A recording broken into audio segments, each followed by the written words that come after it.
नमस्कार, मैं हूं कपिल और आप देख रहे हैं नेक्स्ट 9 न्यूज। अगर सत्यपाल मलिक की बात करी जाए तो जिस तरीके से वो बीजेपी के नेता रहे, और अगर राज्यपाल की बात करी जाए तो तमाम राज्यों के राज्यपाल रहे, जिसमें जम्मू कश्मीर का नाम आता है, जिसमें गोवा का नाम आता है। लेकिन बावजूद उसके सत्यपाल मलिक आखिर बीजेपी के खिलाफ हमलावर क्यों नजर आ रहे हैं, इसको लेकर हम चर्चा करेंगे, खास रिपोर्ट आपको बताएंगे। लेकिन उससे पहले बता दें, अगर पुलवामा हमले की बात करी जाए तो जिस तरीके से लगातार गंभीर आरोप बीजेपी पर कांग्रेस ने लगाए थे, तमाम जो पॉलिटिकल पार्टियां उन्होंने लगाए थे, उसके बाद ये मामला पूरी तरह से ठंडा हो गया था। लेकिन अब एक बार फिर से पुलवामा हमले का जिन जो है वो बाहर निकल आया है। दरअसल सत्यपाल मलिक ने 2-3 खुलासे किए, जिसमें पहला खुलासा यह है कि एयरलिफ्ट जो है वो किया जा सकता था। जो पुलवामा हमले में जवान जा रहे थे, यानी कि हमला होने से पहले उन्हें सड़क के रास्ते ले जाया गया। उनका यह कहना था कि उन्हें एयरक्राफ्ट से ले जाया जाना चाहिए था। दूसरा, उन्होंने आरोप ये लगाया कि मोदी सरकार को दरअसल करप्शन से बहुत ज्यादा प्यार है। 300 करोड़ की घूस देने की सत्यपाल मलिक को कोशिश की गई थी। उन्होंने ये भी कहा कि आरएसएस से एक जुड़े हुए बड़े नेता थे और अंबानी की एक फाइल को दरअसल क्लियर करना था, लेकिन उन्होंने ऐसा नहीं किया।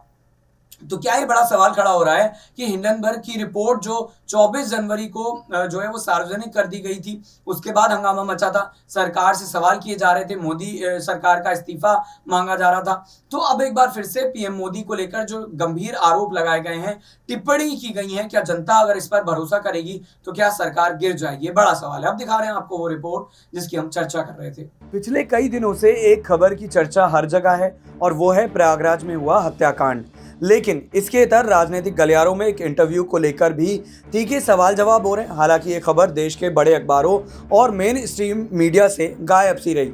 विपक्षी पार्टियां इसके सहारे केंद्र की नरेंद्र मोदी सरकार को घेरने में जुटी है। इस इंटरव्यू को अब तक अगर बात करी जाए, यूट्यूब पर जो देखा गया है, 35 लाख से ज़्यादा लोग देख चुके हैं। एक चैनल है जिसने जो सत्यपाल मलिक हैं उनका इंटरव्यू लिया है। इस इंटरव्यू में पुलवामा हमले के लिए न सिर्फ केंद्र सरकार को जिम्मेदार बताया गया है, बल्कि भ्रष्टाचार को लेकर भी सीधे प्रधानमंत्री नरेंद्र मोदी पर कई गंभीर आरोप लगाए गए हैं। ये पहली बार है जब भारतीय जनता पार्टी के किसी वरिष्ठ नेता और कई अहम पदों पर रहे व्यक्ति ने प्रधानमंत्री पर सीधा हमला बोला है। इन आरोपों पर अब तक भारतीय जनता पार्टी के किसी भी नेता की तरफ से कोई सफाई नहीं दी गई है, लेकिन सवाल जो है वो पूछे जा रहे हैं। सवाल ये है कि आखिर सत्यपाल मलिक ऐसा क्यों कह रहे हैं, वो भी एक ऐसी पार्टी के खिलाफ जिन्हें न सिर्फ उन्होंने यानी कि जो पार्टी है बीजेपी, उन्होंने लोकसभा का टिकट दिया, बल्कि पार्टी के राष्ट्रीय उपाध्यक्ष से लेकर 4 राज्यों के राज्यपाल तक का सफर तय कराया। क्या इसमें उनके राजनीतिक हित जुड़े हुए हैं, उनके कहे का कितना वजन है, ये भी यहाँ पर जो है वो सवाल खड़ा होता है। सत्यपाल मलिक खुद को लोहियावादी बताते हैं। लोहिया के समाजवाद से प्रभावित होकर एक छात्र नेता के रूप में मेरठ कॉलेज छात्र संघ से शुरुआत की। उनका जन्म अगर बात करी जाए तो उत्तर प्रदेश के बागपत में हुआ, और इसके बाद उन्होंने राजनीति की शुरुआत भी लगभग कहा जाता है कि यहीं से की थी। उनके पिता की जब वो 2 साल के थे तब निधन हो गया था, उनकी मौत हो गई थी। वरिष्ठ पत्रकार हेमंत अत्री बताते हैं कि सत्यपाल मलिक को राजनीति में लाने का काम चौधरी चरण सिंह ने किया। 1974 में चौधरी चरण सिंह के भारतीय क्रांति दल की टिकट पर बागपत विधानसभा का चुनाव लड़ा और महज 28 साल की उम्र में विधानसभा पहुंच गए। पहला विधानसभा चुनाव सत्यपाल मलिक ने करीब 10,000 वोटों के अंतर से जीता। 1980 में लोक दल पार्टी से राज्यसभा पहुंचे, लेकिन 4 साल बाद ही उन्होंने कांग्रेस का दामन थाम लिया, जिसके शासनकाल में लगी इमरजेंसी का विरोध करने पर वो जेल चले गए थे। 1987 में राजीव गांधी पर बोफोर्स घोटाले का आरोप लगा, जिसके खिलाफ वीपी सिंह ने मोर्चा खोल दिया और इसमें सत्यपाल मलिक ने उनका साथ दिया। कांग्रेस छोड़ सत्यपाल मलिक ने जन मोर्चा पार्टी बनाई, जो साल 1988 में जनता दल में जाकर मिल गई। साल 1989 में देश में आम चुनाव हुए। सत्यपाल मलिक ने यूपी की अलीगढ़ सीट से चुनाव लड़ा और पहली बार लोकसभा पहुंचे। 1996 में उन्होंने समाजवादी पार्टी ज्वाइन की और अलीगढ़ से फिर चुनाव लड़ा। वरिष्ठ पत्रकार हेमंत अत्री कहते हैं कि जाट नेता के तौर पर अलीगढ़ में उनकी बुरी हार हुई। वो चौथे नंबर पर रहे। उन्हें करीब 40,000 वोट पड़े, लेकिन जीतने वाले उम्मीदवार को करीब 2,30,000 वोट पड़े। इस चुनाव ने बताया कि अब वो बड़े जाट नेता नहीं रहे। करीब 30 साल जो है वो सत्यपाल मलिक मोटे तौर पर समाजवादी पार्टी की विचारधाराओं से जुड़े रहे, लेकिन साल 2004 में वो बीजेपी में शामिल हुए और उन्हीं की पार्टी पर चौधरी चरण सिंह के बेटे अजीत सिंह के खिलाफ बागपत से चुनाव लड़ते हुए नजर आए।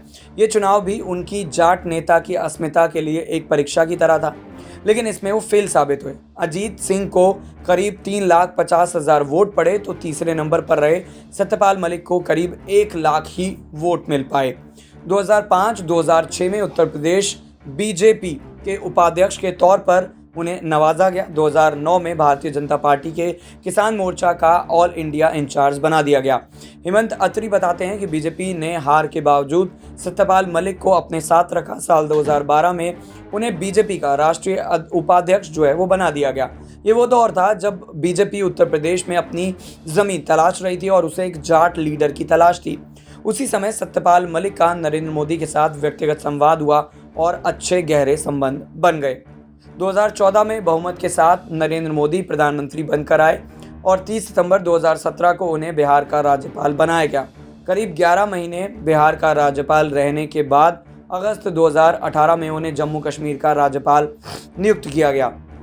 सत्यपाल मलिक के कार्यकाल में ही जम्मू कश्मीर में विधानसभा भंग हुई और आपको ये भी बता दें कि जिसके बाद राज्य का सारा एडमिनिस्ट्रेशन उनके हाथ में आ गया। इसी दौरान 5 अगस्त 2019 को जम्मू कश्मीर से अनुच्छेद 370 हटाया गया। नवंबर 2019 से 2020 तक वो गोवा के और अगस्त 2020 से 2022 तक अक्टूबर वो मेघालय के राज्यपाल भी रहे।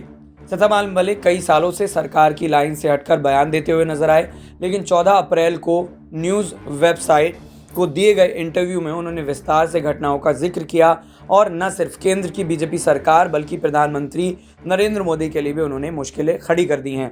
14 फरवरी 2019 को जम्मू कश्मीर के पुलवामा में विस्फोटकों से भरी गाड़ी सीआरपीएफ के 70 बसों के काफिले में चल रही एक बस से भिड़ा दी जाती है। इस आत्मघाती हमले में 40 जवानों की मौत हो जाती है। इस हमले के लिए सत्यपाल मलिक ने केंद्र सरकार को जिम्मेदार बताया।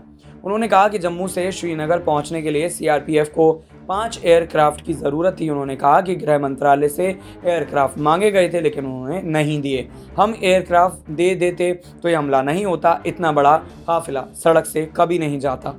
सत्यपाल मलिक ने इंटरव्यू में कहा कि जब ये जानकारी उन्होंने प्रधानमंत्री को दी और अपनी गलती के बारे में बताया तो पीएम मोदी ने कहा कि आप इस पर चुप रहिए। 17 फरवरी को एक वरिष्ठ पत्रकार हेमंत अली ने अपनी रिपोर्ट में इस बात का जिक्र किया।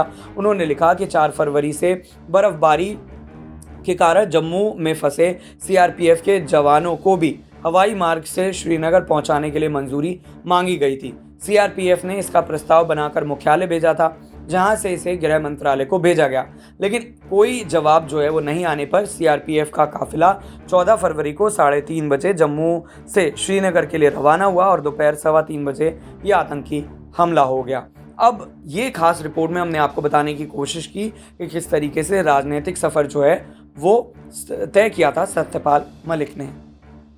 तो देखा आपने किस तरीके से जो है हमने रिपोर्ट दिखाई और आपको बताया कि बीजेपी ने किस तरीके से मेहरबानी करके सत्यपाल मलिक को सांसद भी बनाया, उन्हें राज्यपाल भी बनाया, लेकिन अपनी सरकार के खिलाफ अगर कोई आरोप लगाता है तो उसकी जांच होनी चाहिए।